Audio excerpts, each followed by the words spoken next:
archers. Grab some cover. Tenacious sons of bitches, I'll give them that.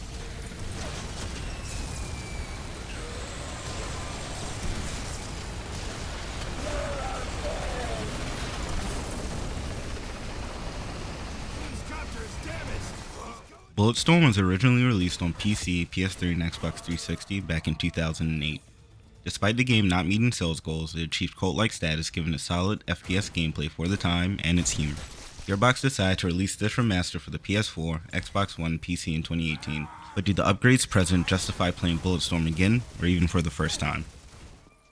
Dear Lord, this place is enormous. To start with, Bulletstorm did receive quite a touch-up as far as the graphics go when compared to its original PC release, and especially when compared to the old console ports. Models, environments, and animations have all been modified to bring the game visually up to date, along with high-resolution textures. I'm playing this on the PS5 via backwards compatibility, and it's running at 1720p and a locked 60. Additionally, outside of the technical upgrades, you'll also get all previously released DLC. Bulletstorm has a few additional modes outside of its campaign, including a multiplayer mode which will let you play with friends online. Be warned though, I wasn't able to find anyone to play with, but you may have better luck on different platforms. Additionally, there's the Echoes mode, which lets you compete against others for high scores. And after you beat the game on any difficulty, you unlock Overkill mode. In Overkill mode, every weapon is available from the beginning, and you're able to carry them all at once. Personally, this didn't mean much to me, as the game didn't grip me enough to go back through the campaign again. We're almost there. Wait!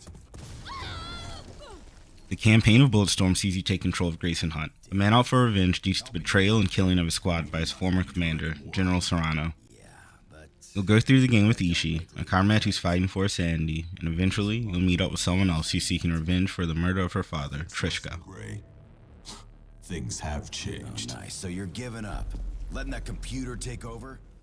Unfortunately, your AI teammates are essentially useless in combat and do little in the way of helping. On top of this, Bulletstorm features an incredibly weak ending that clearly was meant to set up a sequel. The dialogue is honestly annoying as fuck and childish, but overwhelmingly, Bulletstorm features some great voice acting all around. It's just a shame that the voiceover is hampered by a story that is horribly cliché with cringy dialogue.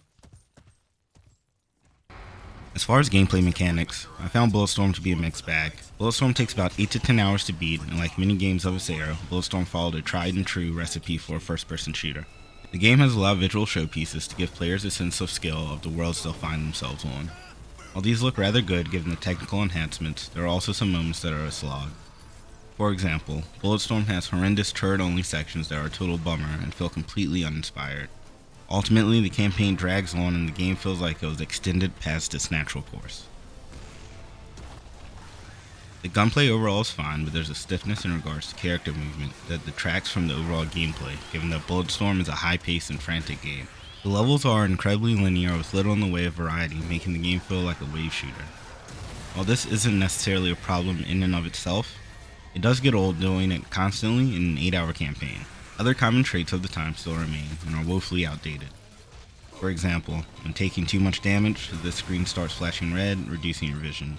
This is a bygone way of letting players know they're on the verge of death, and it's annoying as ever. Unfortunately, control mechanics are also outdated. There's an overuse of triggers during certain scenes to propel Grant along, and for some reason you have to hold a face button to run instead of having a trigger toggle. And to top it off, QTEs are alive and well here with no way to disable them. What truly makes Bulletstorm unique is the importance it puts on killing, or rather how you kill.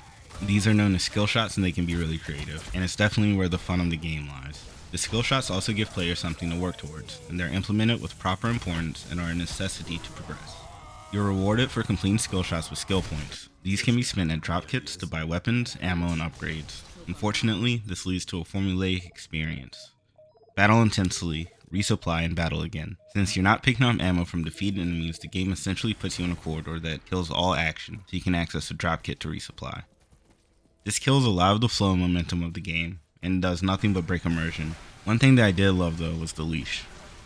The Leash is a super cool assist type of weapon that allows Grayson to drag enemies toward him. By doing this, you're able to control battles better, as you can essentially freeze enemies in midair, rendering them unable to attack. It's a really cool feature and undoubtedly the crowning jewel of Bulletstorm in my eyes.